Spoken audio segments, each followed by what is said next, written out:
Hello नमस्कार, जय हिंद साथियों। मैं अश्विनी गंगवार आपका स्वागत करता हूं आपके अपने यूट्यूब चैनल डी के करियर क्लासेस में। और साथियों कैसे हैं? तो जैसे कि साथियों हम लोग पढ़ रहे थे अभी तक अधिगम। तो अधिगम में हमने काफ़ी कुछ पढ़ लिया था और आज हम लोग शुरुआत करेंगे अधिगम के सिद्धांतों की। तो अधिगम के साथियों अलग अलग मनोवैज्ञानिकों ने बहुत सारे सिद्धांत दिए हैं, तो आज हम उन्हीं के बारे में पढ़ेंगे कि अधिगम के क्या क्या नियम होते हैं, कैसे कैसे सीखा जाता है, किस नियम में क्या चीज़ें बताई गई हैं। आज हम वह चीज़ पढ़ेंगे। तो साथियों आज हम सबसे पहले पढ़ेंगे अधिगम में। अगर सबसे पहले बात करी जाए तो सबसे इम्पॉर्टेंट जो सिद्धांत है उनमें बात की जाती है जो अमेरिका के महान वैज्ञानिक हुए हैं, महान मनोवैज्ञानिक हुए हैं, थार्नडाइक जी की। तो सबसे मेन नाम अगर आता है तो वो थार्नडाइक जी का आता है।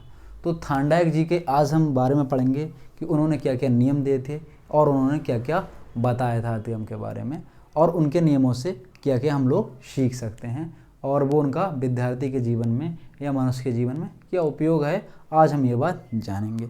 तो देखते हैं क्या कहा था उन्होंने। तो जो थार्नडाइक जी हैं वो कौन रहे हैं? वो अमेरिका के एक प्रसिद्ध मनोवैज्ञानिक हुए हैं, बहुत ज़्यादा प्रसिद्ध मनोवैज्ञानिक हुए हैं अमेरिका के, और वो एक व्यवहारवादी मनोवैज्ञानिक भी हुए हैं। ठीक है, ये बात ध्यान रखना। अब बात करते हैं कि उनका जन्म कब हुआ था। तो थार्नडाइक जी का जन्म हुआ था 1874 में। सन 1874 में उनका जन्म हुआ था और 1949 ईस्वी में उनकी मृत्यु हो गई थी। तो ये उनका हो गया जीवन काल। अब बात करते हैं कि थार्नडाइक महोदय और क्या किया है। तो थार्नडाइक महोदय हैं, इन्होंने शिक्षा मनोविज्ञान के क्षेत्र में बहुत ज़्यादा अपना योगदान दिया है। तो शिक्षा मनोविज्ञान के जनक कहे जाते हैं थार्नडाइक महोदय। थार्नडाइक महोदय क्या कहे जाते हैं? शिक्षा मनोविज्ञान के जनक कहे जाते हैं, और इनको आधुनिक मनोविज्ञान का जनक भी कहा जाता है। कुछ जगह लिखा हुआ है और बताया भी है। भाई वैसे आधुनिक मनोविज्ञान में 2-3 लोगों का नाम आता है, लेकिन कुछ जगह थार्नडाइक को भी कहा जाता है। लेकिन शिक्षा मनोविज्ञान की जनक की बात करी जाए तो यहाँ पे थार्नडाइक महोदय ही आते हैं। अब इन्होंने अपनी एक पुस्तक लिखी थी, उस पुस्तक का नाम साथियों हुआ है एजुकेशन साइकोलॉजी। इनकी बहुत प्रसिद्ध पुस्तक हुई है, और ये पुस्तक इतनी प्रसिद्ध हुई जिसकी वजह से इनका नाम जो है शिक्षा मनोविज्ञान के पिता के रूप में जाना जाता है। इन्होंने एजुकेशन साइकोलॉजी जो पुस्तक लिखी थी सन 1913 में लिखी थी, सन 1913 में आई थी। अब साथियों इन्होंने जो एक नियम दिया था उस नियम को हम लोग कहते हैं उद्दीपन अनुक्रिया का नियम या उद्दीपक अनुक्रिया का नियम। ये नियम जो इनका है ये बहुत फेमस हुआ है, और इस नियम में इन्होंने क्या कहा है कि जब तक कोई भी प्राणी का के लिए कोई उद्दीपक नहीं होगा, कोई लक्ष्य नहीं होगा, कोई ना कोई मतलब उसके पीछे अभिक्रिया नहीं होगी, तब तक व्यक्ति कोई भी अनुक्रिया नहीं करेगा। यानी कोई भी व्यक्ति जब कोई कार्य करता है तो उसके पीछे कुछ ना कुछ लक्ष्य होता है, कुछ ना कुछ उद्देश्य होता है, कुछ ना कुछ उद्दीपक होता है। वही बात इन्होंने कही थी। तो उसी के संबंध में इन्होंने नियम दिया था उद्दीपक अनुक्रिया का सिद्धांत, जिसको हम लोग अंग्रेजी में बोलते हैं एशआर थ्योरी।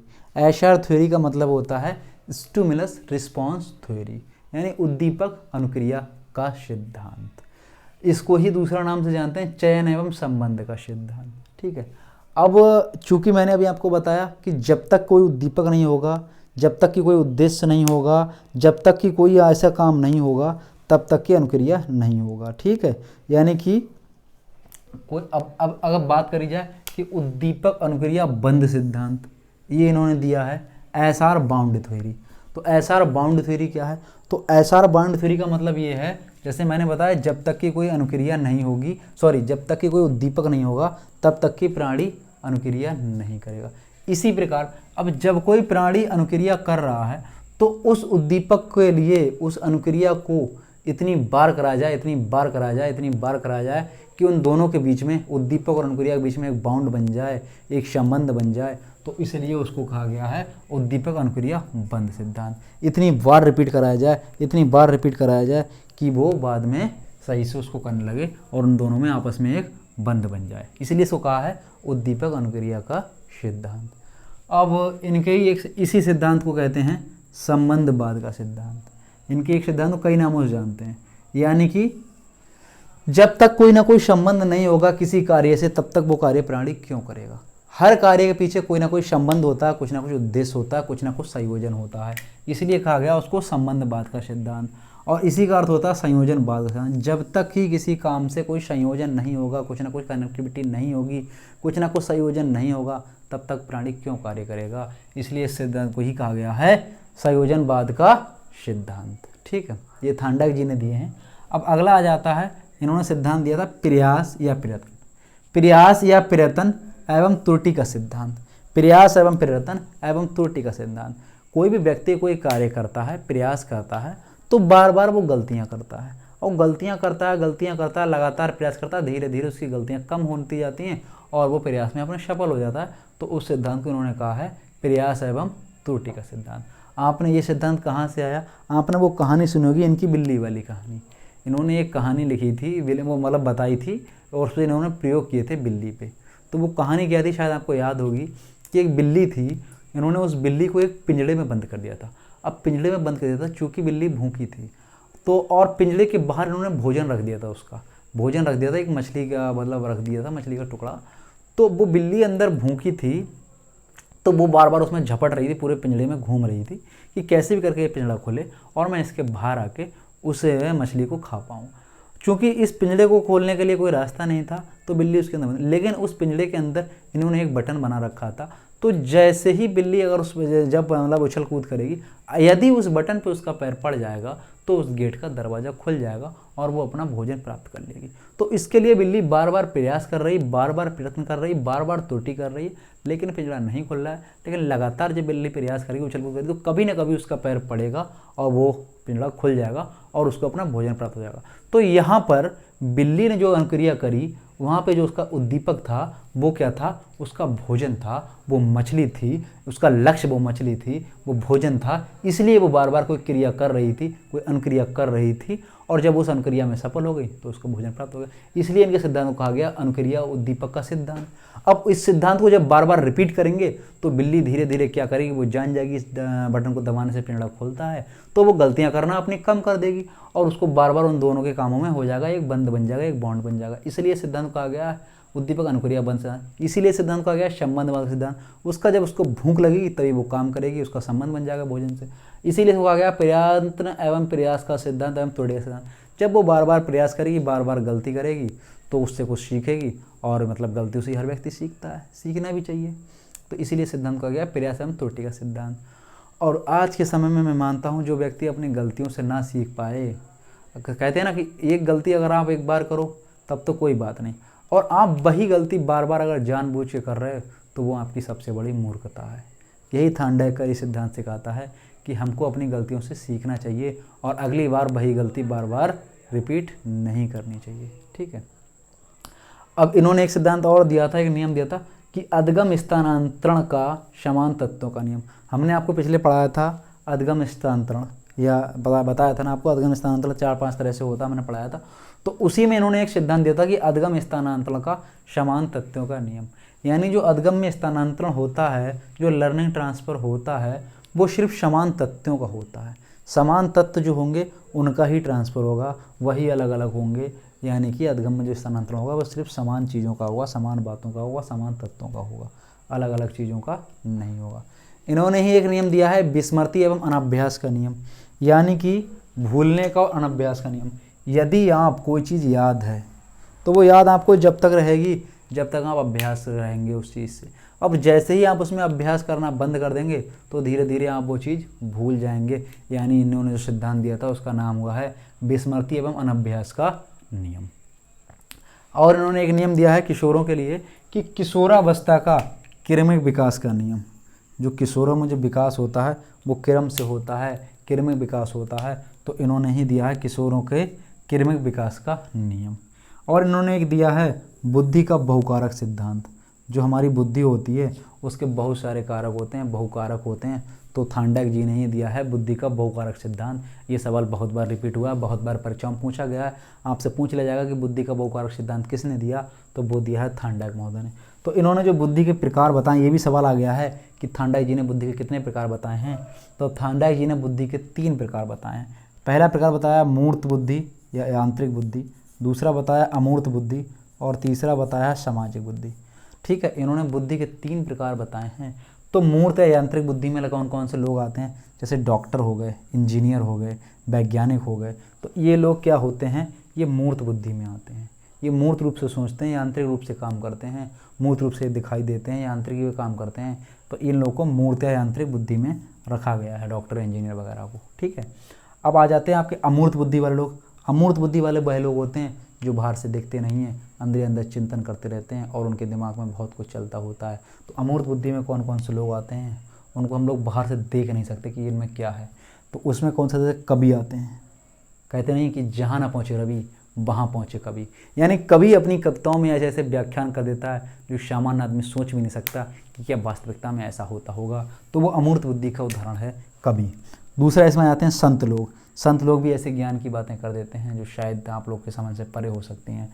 ऐसे ही होते हैं महात्मा, यानी संत की बुद्धि, महात्मा की बुद्धि और कवि लोगों की बुद्धि जो होती है वो अमूर्त बुद्धि होती है साथियों। अब बात आ जाती है सामाजिक बुद्धि। तो सामाजिक बुद्धि किस तरह की होती है, समाज की बुद्धि में आपके आ जाते हैं रिश्ते, प्रेम, कोई भी समाज, किसान समाज, कोई साधु समाज, या मतलब समाज की अगर हम बात करें तो वो समाज बुद्धि में आ जाएगा। जैसे इसमें आपका किसान समाज हो गया, प्रेम हो गया, रिश्ते हो गए, मोहब्बत, ये सब चीज़ें हो गई, नॉनसेंस चीज़ें कह सकते हैं तो ये आपका ये आ जाएगी आपकी सामाजिक बुद्धि। वास्तविकता ये है, नॉनसेंस मैंने बोल दिया, उसको कोई लोग आप पर्सनली मत लेना, लेकिन ये बताया गया सामाजिक बुद्धि में ये लोग आते हैं। लेकिन मैं वास्तविकता आपको बता दूं कि समाज में नहीं, इस दुनिया में, संपूर्ण दुनिया की मैं बात कर रहा हूँ, इस दुनिया में प्रेम नाम की कोई चीज़ ही नहीं है। मैं आपको सच बता दूं, ना प्रेम नाम की कोई चीज़ है, ना रिश्ते नाम की कोई चीज़ है। कोई भी रिश्ता आपका हुआ बिना मतलब के नहीं हो सकता, प्रेम तो कहीं साला है ही नहीं। ठीक है, प्रेम नाम की कोई चीज़ नहीं है। हर व्यक्ति आज के समय में स्वार्थी है और स्वार्थी होना भी चाहिए उसको। क्यों? क्योंकि स्वार्थ नहीं होगा आदमी को तो वो कुछ करेगा ही नहीं। हर व्यक्ति स्वार्थ के लिए काम करता है, हर व्यक्ति स्वार्थी है, कोई प्रेम उरेम नहीं होता है। जो भी होता है वो सिर्फ एक कुछ समय के लिए लगाव होता है, जब तक कि उस व्यक्ति से उसका काम होता है। जैसे ही काम निकल गया सारा प्रेम वहीं पे चकनाचूर हो जाता है, और जैसे ही आपको उसको लगता है सामने वाले व्यक्ति को कि ये नहीं हमारे लिए इससे बेस्ट मिल रहा है, तो भाड़ में गया आपका प्रेम, और वो उस बेस्ट को चूज करके आपके प्रेम को वहीं पे लात मार के चला जाता है और आप सारी ज़िंदगी रोते हुए रह जाते हैं उसको। तो आपको सीख लेनी चाहिए उस चीज़ से।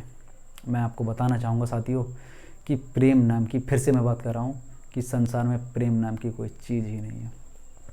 तो साथियों सिर्फ और सिर्फ आप लोग परिश्रम कीजिए, परीक्षा में अपने पास होइए, अपनी सिलेक्शन लीजिए, जॉब लीजिए, प्यार जब आप कर लेंगे, जब अपना आपको लक्ष्य प्राप्त हो जाए, उसके बाद आपको जो चाहेंगे आपको वो चीज़ मिलेगा, आपको किसी के सामने जाना ही नहीं पड़ेगा।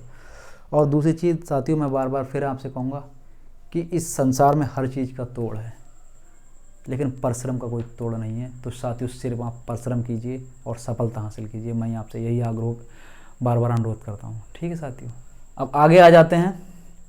ये तो हो गई 3 प्रकार की बुद्धि जो इन्होंने बताई है। अब इसमें एक इनका कोटेशन आ जाता है थांडाइक महोदय का, बहुत फेमस कोटेशन है, कई परीक्षाओं में पूछा भी गया है कि थांडाइक महोदय का ये कोटेशन है कि जो 3 से 5 वर्ष के बच्चे होते हैं, बाल्यावस्था शैशवावस्था की बात है ये, कि जो 3 से 5 वर्ष के बच्चे होते हैं वो हमेशा अर्ध सपनों में खोए रहते हैं।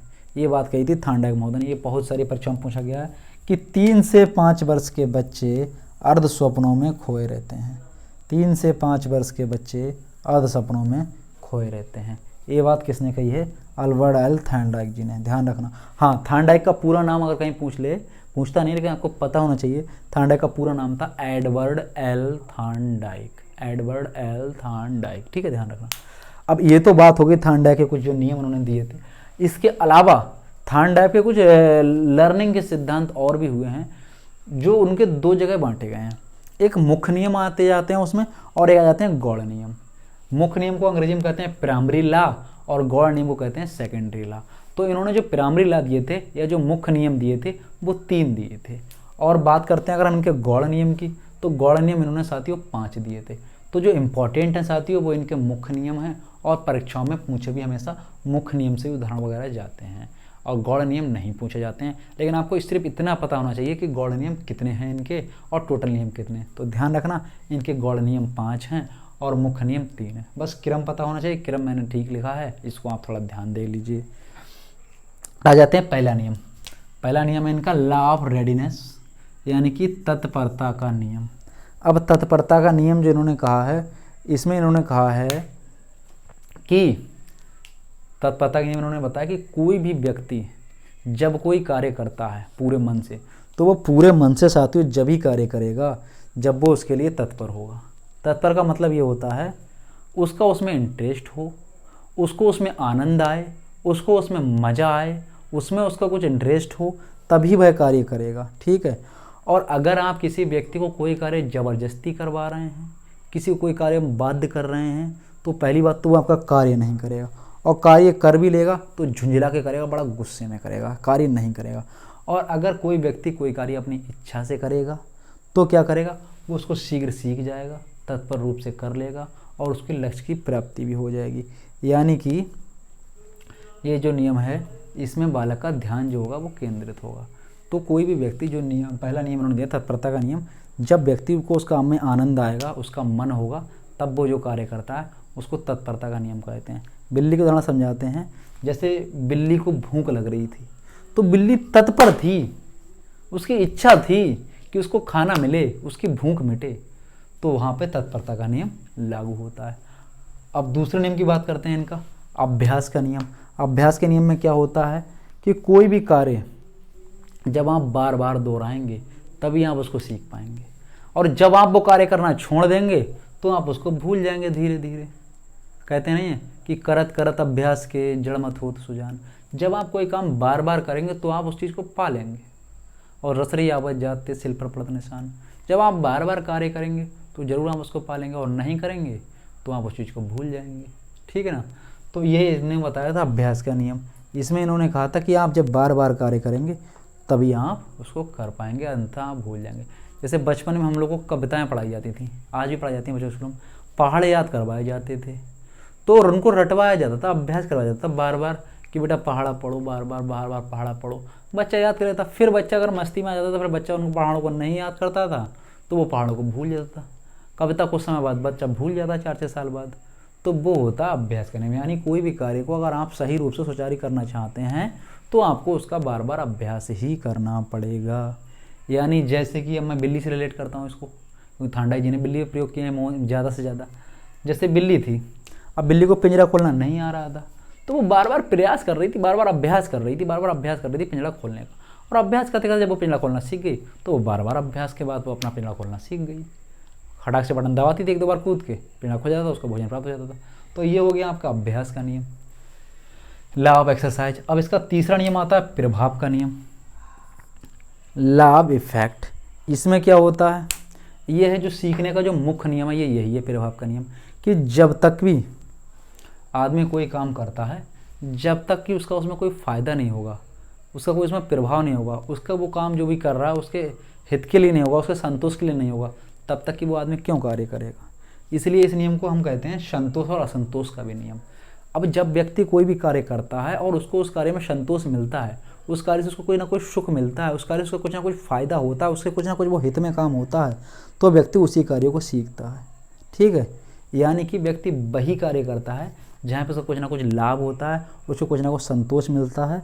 संक्षेप में कह सकते हैं कि व्यक्ति को जहाँ से खुशी मिलती है, जहाँ से कुछ मिलता है, जहाँ से कुछ पुरस्कार मिलता है, जहाँ से कुछ अच्छा मिलता है, जहाँ से उसका फ़ायदा होता है, तो व्यक्ति वही कार्य करता है।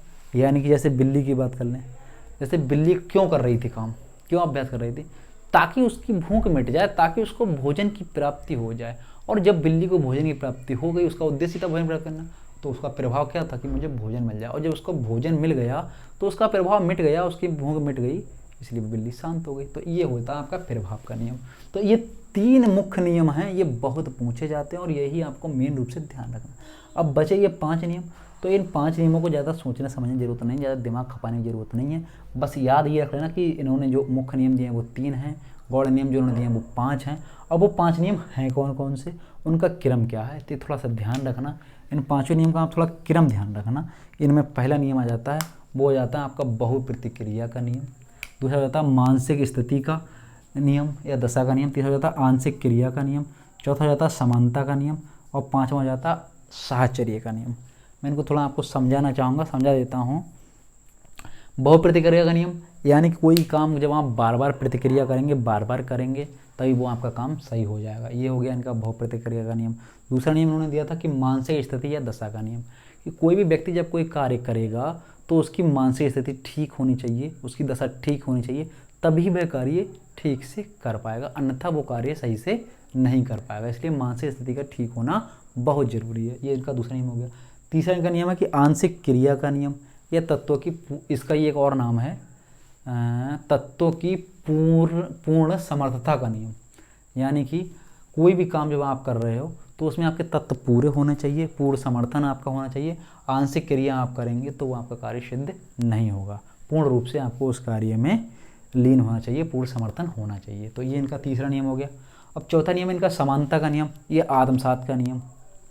इसका मतलब ये है कि आपने जो भी समान कार्य पहले सीख लिया है, जो भी आत्मसात कर लिया, आपने कोई चीज़ सीखी है, तो आप जब उस कार्य को दोबारा करेंगे तो आपने जो पहले चीज़ें सीख ली हैं उन चीज़ों को आपको दोबारा नहीं सीखना पड़ेगा। जो आपको पहले से आता है, समानता का कार्य आता है, जो आप पहले आत्मसात कर चुके हैं, उसको आपको दोबारा नहीं करना पड़ेगा और उस काम को आप आराम से कर लेंगे। अब लास्ट आता है साहचर्य का नियम।